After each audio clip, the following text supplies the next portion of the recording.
are presently studying the theme, Growing Families God's Way. Last Sunday, we had a word for the wives from this very passage in 1 Peter 3.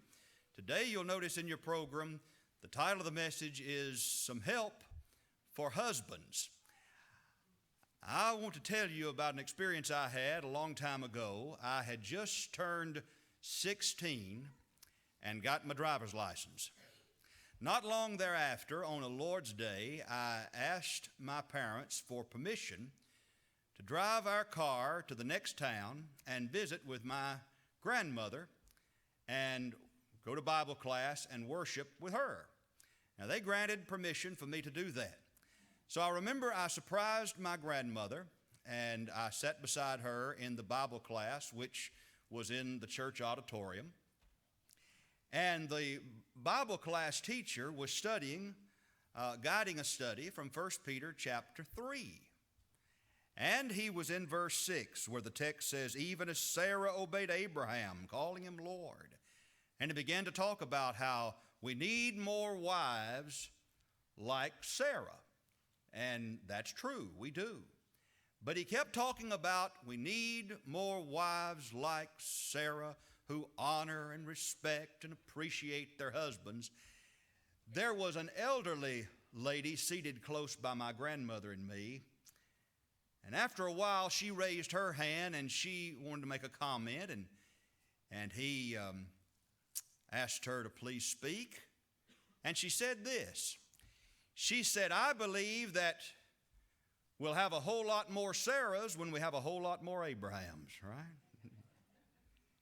And I wouldn't dare argue with that lady. That's exactly right. No doubt we would have a whole lot more women like Sarah if we had more husbands like Abraham.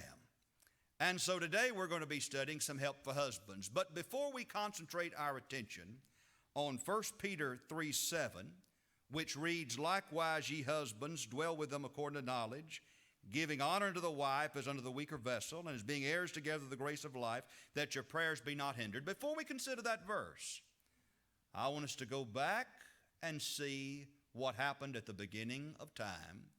And notice once again the creator, the designer, the architect of marriage. If we're talking about growing families God's way, then we must understand that it is God who is the divine architect of the marriage relationship and the one who created the home and created the home for man's benefit. Now, in Genesis chapter 2, we read this interesting statement in verse 7, and God breathed into man's nostrils the breath of life, and man became a living soul.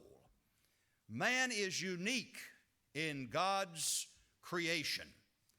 God created the plants and the animals.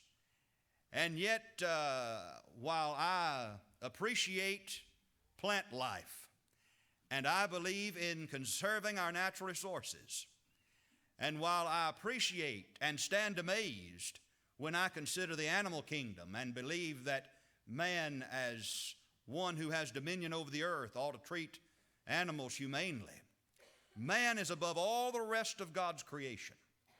Man was not made just a little better than the animals, but rather a little lower than the angels. Man was given a living soul, and that's what it means to be made in the image of God. God made man to live forever. He gave us something, the soul, the spirit that cannot die, and that's how we are like Him. That's how we are made in His likeness, in His divine image. Now, verse 18 of Genesis 2 says something else that's interesting. It is not good for man to be alone. I'll make a helpmeet for him. Now, Adam was given charge to name all of the animals. And I believe it's that particular time, God, using a little heavenly psychology, created a desire in the heart of Adam for his own companion. For he had to see that among all of the animals, there was male and female. And Adam has to start thinking, where's my companion? I am alone. Something God did to Adam, and I believe it came through, perhaps it came through the naming of the animals, made Adam realize that he needed something else. He was incomplete. And so God performed the first surgery and even provided the anesthetic, didn't he? Adam fell into a deep sleep. And from his side, God took a rib and made woman. And when Adam awakened, the text says that God brought the woman to the man. Don't dismiss that. If you're going to pray, and I trust that you do, and you're still a single man or woman, pray that God brings your mate to you. God brought the woman to Adam. And Adam was amazed. Adam, being a man, was pleased with what he saw. Visually, he stands in amazement as he beholds the woman, perhaps the most beautiful woman who ever graced this earth. And Adam said, "This is now bone of my bones, flesh of my flesh. She shall be called woman, for she was taken out of man. She's part of me." And then listen to verse 24 of Genesis 2. "Therefore shall a man leave his father and his mother, and shall cleave unto his wife, and they two shall be one flesh." Now that's God's definition of marriage, isn't it? "Therefore shall a man leave his father and mother, and cleave unto his wife, and they two shall be one flesh." Remember these three key words in regard to that one verse. Leave, cleave, receive. Leave father and mother. That's the priority of marriage. There is no human relationship that is above the relationship that exists between husband and wife. We need to understand that. Not only that, but God says, cleave unto your wife. Leave father and mother and cleave unto your wife. The word cleave carries the idea of bonding glue. It speaks of the permanence of marriage. Marriage doesn't come with a 90-day option, you see. Marriage is to be for life. And so cleave unto your wife. And then he says, and become one flesh. Leave father and mother, cleave unto your wife, and the two are to become one flesh. That's why I said, remember this word, receive. When two people become one, when husband and wife become one, they are receiving one another. They are becoming one flesh physically. Marriage is honorable in all. The marriage bed, nothing about it undefiled. And so, two people, a man and a woman, husband and wife, come together as one flesh physically. Even the design of the man and the woman show that God created each one for each other. It's that simple. But then also one flesh emotionally. When the husband hurts, the wife is to hurt. When the wife hurts, the husband is to hurt. When the husband rejoices, the wife rejoices. When the wife rejoices, the husband rejoices. One flesh emotionally or psychologically.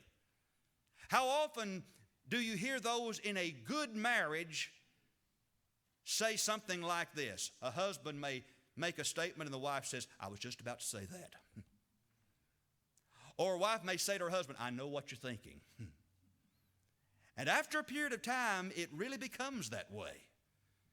Because not only are you one flesh physically, but one flesh emotionally. And then God wants us to be one flesh spiritually. One flesh spiritually. And that takes us to 1 Peter 3. Because there in verse 7, he speaks of us being heirs together of the grace of life. So in Genesis 2:24, we have the definition of marriage. Leave father and mother, there's the priority of marriage. Cleave unto your wife, there's the permanence of marriage. Become one flesh, that's the purpose of marriage. Don't forget that. Becoming one flesh. Two people who are different in many ways, but similar also. God makes them one. And so God says, I want you to be heirs together of the grace of life. He says there's something special about life, and it's best enjoyed with a marriage partner. Now, there's no command in the Holy Scriptures that says one has to get married. I think I've told you the story before of the boy whose parents were members of the church in Fayette, Alabama, where I preached for a couple of years. And Celicia and I loved the people there in Fayette, Alabama. We still love them and see those folks occasionally. But I remember that I preached on the marriage relationship one particular Sunday. And one point I made during that sermon was this: you don't have to get married. There's no command to get married. Marriage is a good thing. Most people choose to get married, but no command to get married. And one mother, faithful Christian mother who usually quizzed her children about the sermon, this woman said to her son, she said, I want to ask you, what'd you learn from Brother Barry's sermon this morning? He said, what I learned from Brother Barry's sermon is this. It's 10 years old. He said, here's what I learned. Brother Barry said you don't have to get married if you don't want to, and I don't want to, right? Now, I want to tell you something. He changed his mind. He's in his 20s now. He's married and is a father, okay? So he changed his, and I guess a little boy has the right to change his mind, right? So he changed his mind. So there's no command to get married, and one can be faithful to God without being married. But here's the point. Somewhere along life's way, most young men and most young women come to this understanding that life just doesn't seem to be complete without marriage. And so it's only a natural response that God has given us for a man to reach out to a woman reach out to a man, and become husband and wife. And God says it's a wonderful journey. If I, speaking of God, if I am the author of marriage, God says you follow my teaching and my instruction, and I'll give you not just a mediocre marriage, but a marvelous marriage, all right? Now, we've already had a message that considered Peter's word for the wives, and that was 6 verses. Men, don't think that there's not as much information for you just because we're going to study one verse today. There is a whole lot in verse 7. And what I want us to see in verse 7 of 1 Peter 3, as the apostle speaks to husbands, is several key points. One thing that Peter wants us to learn is the importance of awareness, okay? Be aware of your mate. What does he say? Husbands, dwell with your wives in knowledge. Have an understanding of the wife. Learn as much about her and her makeup as you possibly can. And I'm not speaking of her cosmetics when I say her makeup. Learn about her. That's difficult for men. We have difficulty understanding women. I've said before that if you ever come across a man who says, I know all there is to know about women, he'll lie about other things too, won't he, right? I want to tell you something. We don't understand everything about women, but brethren, these women don't understand a lot about us either, all right? But I want to tell you this. These women do like to study us and examine us. In fact, they do that together. These women go to Starbucks and I've heard them say, we talk about our husbands. Does your husband do that? Wonder why my husband does this. What do you think about and they talk about us, and they find it very curious and somewhat hurtful that when we get together with other fellas, we don't talk about them.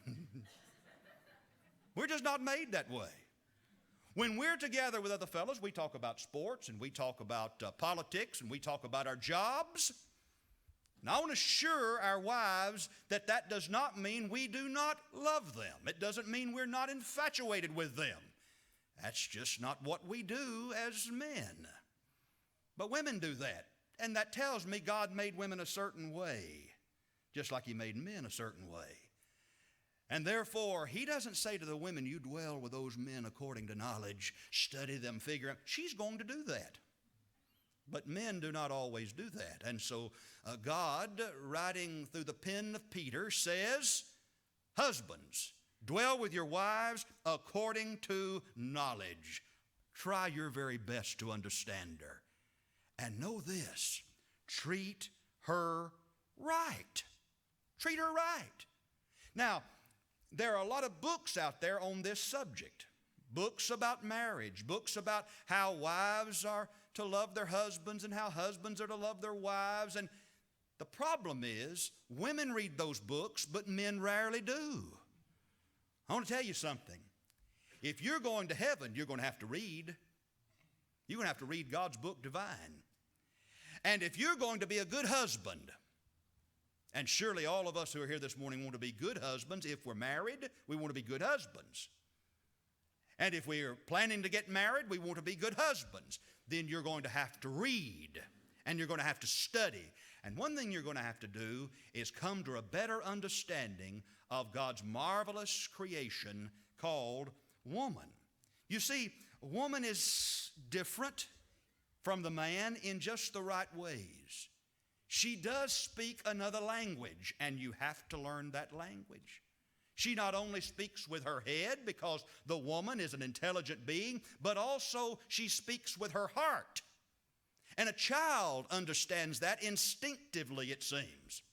Because you take a little boy, he could be outside with his dad throwing the ball, but let that little boy fall down and get hurt. Dad can't help him. He rushes inside to the one who truly can help him, his mother. Oh, Dad could bandage a wound, but the mom has a special way of doing that. She has special words and special kisses that makes it all just right, makes it all better. And even little boys can figure that out. Well, this woman thinks not only with her head, but also with her heart. And therefore, it is very important for those of us who are husbands not only to listen to what our wives say, but what our wives mean. Okay? And those are two different things. It's not a bad thing. It's not a bad thing. God made the man a certain way. He made the woman a certain way. But God is just saying here to husbands, you're going to have to dwell with them according to knowledge. You're going to have to study this unique character that I have created for you, and she's worth studying. Be mesmerized by her. Do your best to figure her out so you can please her. Always treat her right. Find out what makes her happy, and do that which makes her happy. But understand, she speaks with a different language. One wife came in and told her husband, she says, "I've flooded the car." "You flooded the car? Is it in the driveway?" She said, "No, I flooded the car. It's in the swimming pool," right? That's different. See, you're thinking different. You're speaking different. She has a different language. So Peter says we need to learn awareness. That woman with whom you live, she loves with her eyes, she loves with her ears, she loves with her heart, she loves with her mind. But then something else he makes clear in verse 7, and that is not only should we learn this word awareness when it comes to our wives, but learn acceptance. Dwell. Concentrate on that a moment. Dwell with them. Dwell with the one you have chosen for life.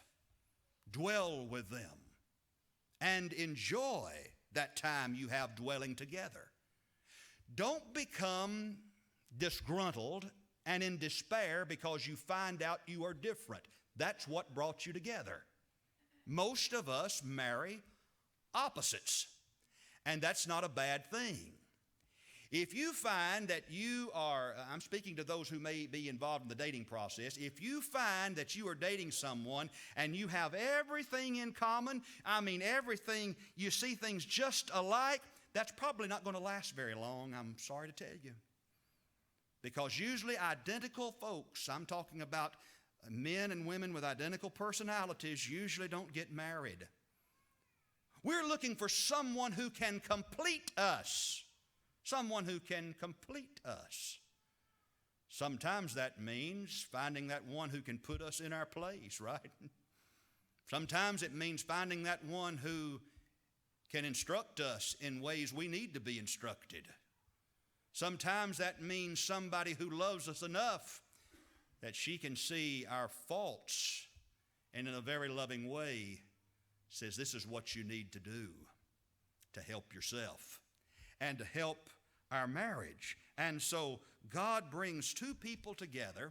So many times these two people are opposites, and God says, all right, despite the fact that you're opposites, I want you to learn to love one another with a selfless, sacrificial love. Now, that brings us to our third point. Peter also makes it clear that we're going to have to make some adjustments, all right? In the marriage relationship, and specifically this is to husbands, husbands must learn to be aware of their wife's needs. A husband not only must be aware of his wife's needs, but he also must learn acceptance, that is, dwell with her and none other, even though you're different, but also be willing to make adjustments. Verse 7 says, likewise, ye husbands, dwell with them according to knowledge, giving honor unto the wife, now listen to this, as unto the weaker vessel. What does that mean? The wife being the weaker vessel. It's not referring to her intellect. It's not referring to her morality. Not at all. It just simply is saying God made men the stronger of the two physically. You see, a wife needs to be secure with her husband. Shame on any man who would ever take advantage of his wife by drawing his hand to harm her, the one who is the weaker vessel. And so give honor unto the weaker vessel. Here God is teaching us something very important.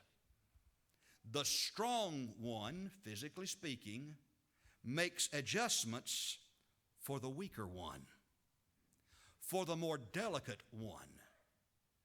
You see, two men may settle an issue one particular way, but that's not the same way a husband and wife settle an issue. And so the husband who loves his wife as Christ loves the church, Ephesians 5:25, never does anything physically to harm her. And so, when you get married, you make adjustments. And men particularly have to do that. I sometimes say that the woman is like sandpaper for the man. She smooths out all those rough edges, and most men I have known, including myself, have a lot of rough edges that need to be smoothed.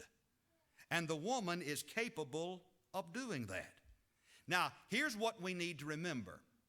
Don't try to change our mates. Don't try that.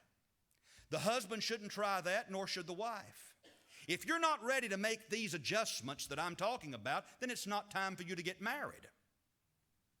But know this, there are those whose marriages fail because the husband and wife are constantly trying to change the other. I talk about that a lot with couples when I'm involved in marital counseling. I would not want to marry anybody, and I'm speaking of my own self. I wouldn't want to marry a woman who said to me, I'm not willing to change anything. I don't think anyone should ever marry a person who would make that statement. I'm not willing to change. You've been around those people. You've just got to take me as I am. I'm not changing anything. As Christians, we surely understand the noble attribute of recognizing faults and making changes. Throughout our lives, surely we look at how we've done things a certain way, and if we keep on failing, what do we finally say? I've got to make some changes. If we're wise, that's what we will say. And so here's what needs to happen. As an individual, I need to concentrate on changing myself, and so do you. We need to concentrate on changing self. If we can do that in marriage, it will make for a beautiful relationship. If each husband and each wife says to himself, herself, I am going to change myself. And you know what happens?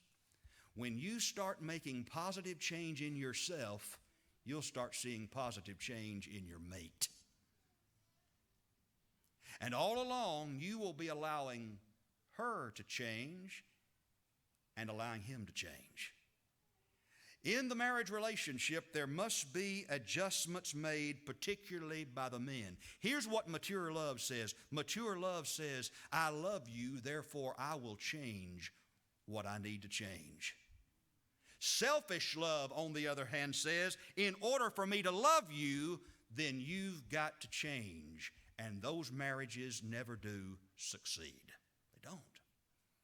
So we're giving some help to those of us who are husbands this morning.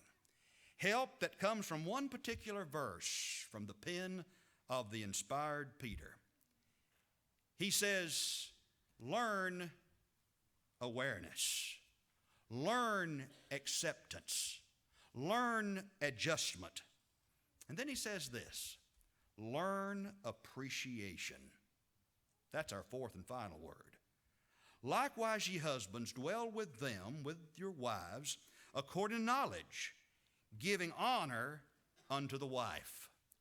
Honor her. If you appreciate something, what does that mean? It goes up in value. Depreciate something, it means it goes down in value. Now, everybody needs appreciation. All of us need to hear somebody say from time to time, good job. We need to hear words of encouragement. That's what keeps us moving forward. As a preacher, I can tell you how very much I need appreciation, and you give it to me, and for that I'm grateful. It means a lot to those of us who preach to have a warm handshake or warm embrace from a member, and something nice is said about a sermon. It means something especially when your elders, the ones who have your oversight, say those things. That's helpful and encouraging. It means something to me, at least it always has in the past, when I could hear a positive word from one of my instructors, one of my teachers who would encourage me. But I'll tell you this, more than anything else, I need encouragement from my wife. And she's a great encourager. In fact, when it comes to my preaching, I usually am anxious to hear what she has to say, and usually it will always be something very, very encouraging. I've told you before, if there's some particular Sunday where she hasn't said anything, I just kind of follow her around and finally ask, what did you think? Oh, it's a great sermon, right? That's all I needed to hear. Because we need that kind of encouragement. Now, there are a number of ways we can encourage our mates. But again, those of us who are husbands, we have to learn how to do that because sometimes we don't pay attention to the needs of the wife. And therefore, since we haven't been paying attention and since we haven't been listening, we may not express our appreciation properly. One way that a wife has found that she can greatly encourage her husband is through letter writing or sending a note. I have had the experience before of going away for a meeting, unpacking my suitcase in a hotel room, only to find a handwritten note that's been left there by Celicia. And then a day or two later, there might have been something I needed in the pocket of that suitcase, and there's another one that I didn't even know about. Now, here's what I need to learn from that.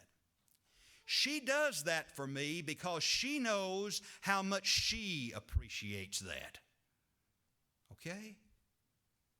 I mean, you consider, for example, the difference in men and women. Just get the Hallmark card. Always get the very best. Get your Hallmark card. Read the language that's in that card. A woman had to write all of that. That's who's on staff, women, at these card companies. Now, what men like to do is say, look, there it is. Hallmark did the work for us. I mean all of that. And just sign your name. If you're really feeling good, you might put love before your name, right?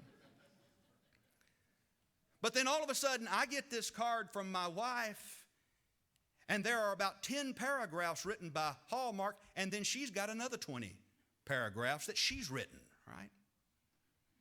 So therefore, I've got to take note to things like that, and you do too, husbands, and learn, hey, if she's writing this to me, perhaps there's a message in this. Maybe she'd like to hear more of this from me. This past Friday, America buried a former First Lady, Nancy Reagan. The funeral service for Mrs. Reagan, along with the burial, was held there at the Reagan Library in Simi Valley, California. I've been there on several occasions. It is a beautiful spot.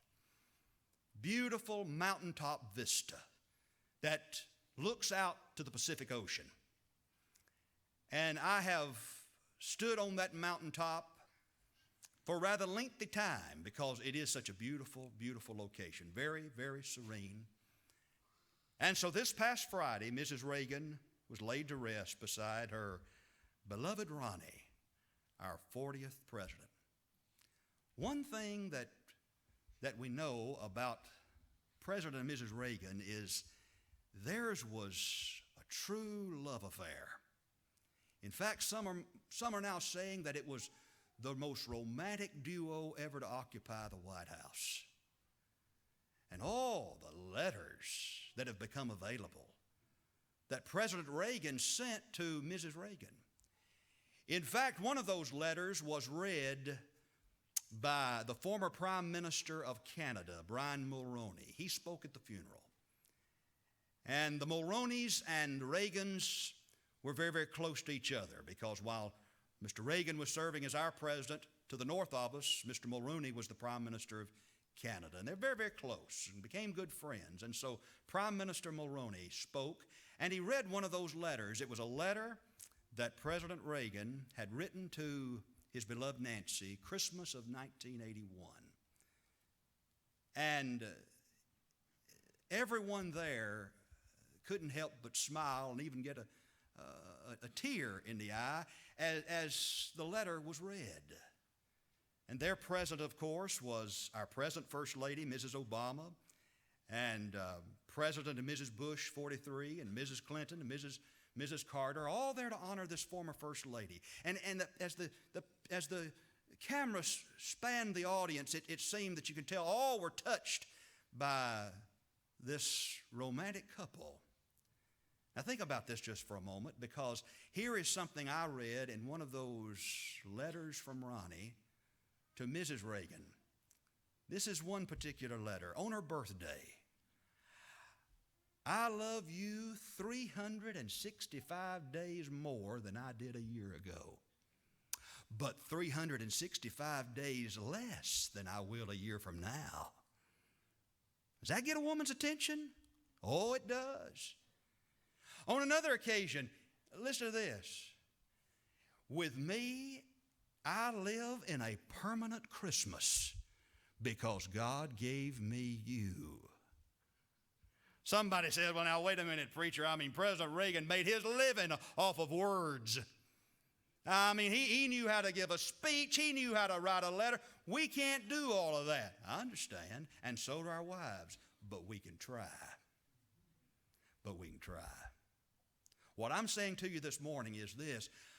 We need to show appreciation to one who's worthy of much appreciation. Because if the wife in our household does it right, she's worthy of much praise. The Proverbs writer said, praise her, bless her name, honor her for what she does. Who takes the lead in that? The children? No. Children have to be taught appreciation. Who takes the lead in that? The husband, who is to be the head of his home. And being the head of the home means this: giving honor unto the wife, the weaker vessel, the one that you dwell together with knowledge. Because you see, in this beautiful relationship, you are heirs together of the grace of life. We're on a path, you see, my wife and I, on a path that ultimately takes us to heaven. And so it is in one of those letters that Celicia sent me, and I'm not going to share everything she's ever said to me in those letters any more than I'm going to tell you what I've said to her. But she did say this on one occasion before we married: "I've found the one who will help me go to heaven." That puts you on your knees. I know I found that one. And I pray God that I can be that man that she needs to help her on the path that leads to heaven. And notice what warning comes to the man in this passage. He tells us to do all these things that our prayers be not hindered. In other words, a man cannot claim to be a good Christian who is unloving, who is unfaithful, or insensitive to his wife. Cannot be.